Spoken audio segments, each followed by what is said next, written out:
बंगाल की खाड़ी में उठे चक्रवात फेंगल का असर झारखंड में भी दिखने लगा है। इसका असर अगले 3 से 4 दिनों तक दिखेगा।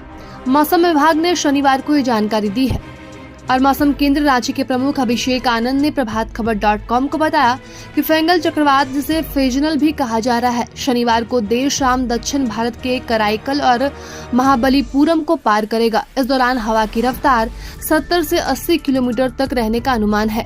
अभिषेक आनंद ने बताया कि इस तूफान का असर झारखंड में भी देखने को मिलेगा। उन्होंने बताया कि दक्षिणी झारखंड में कुछ जगहों पर हल्की बारिश होगी। उससे सटे मध्य भाग में बूंदाबांदी होने की संभावना है। अन्य भागों में दिन का तापमान घटेगा और रात का तापमान बढ़ जाएगा। मौसम वैज्ञानिक ने कहा कि जब तक फेंगल का असर रहेगा, झारखंड में ठंड का एहसास कम होगा। 4 दिसंबर के बाद इसका असर खत्म होगा और उत्तर भारत में एक पश्चिमी विक्षोभ सक्रिय होगा, जिसकी वजह से झारखंड में कड़ाके की ठंड पड़ने की संभावना है। और भारत मौसम विज्ञान विभाग के वैज्ञानिक ने ये भी बताया कि कोल्हान प्रमंडल, जिसमें पूर्वी सिंहभूम, पश्चिमी सिंहभूम, सरायकेला खरसावां, सिमडेगा जिले आते हैं, वहाँ हल्की बारिश देखने को मिलेगी। पलामू और उत्तरी छोटा नागपुर प्रमंडल में बारिश नहीं होगी। तापमान में घट बढ़ देखने को मिल सकता है। वही चक्रवात फेंगल की वजह से चेन्नई और पुडुचेरी में तेज हवा चल रही है और भारी बारिश हो रही है। और बारिश के कारण चेन्नई के बेसेंट नगर इलाके में पेड़ उखड़कर सड़क पर गिर गया, जिससे लोगों को काफी परेशानियों का सामना करना पड़ रहा है। जबकि लगातार बारिश के कारण पुडुचेरी के कई हिस्सों में जलभराव की समस्या दिख रही है।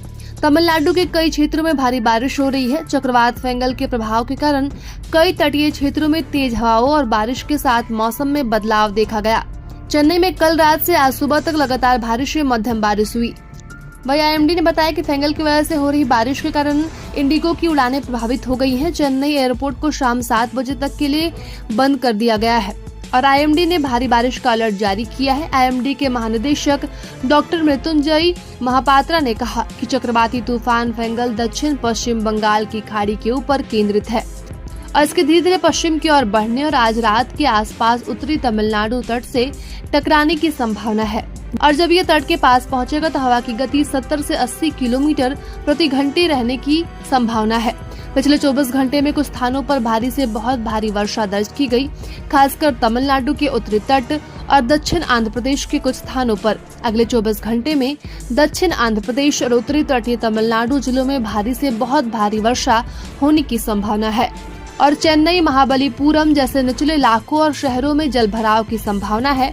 आईएमडी ने लोगों को अपने घरों से बाहर नहीं निकलने और सुरक्षित स्थानों पर रहने की सलाह दी है।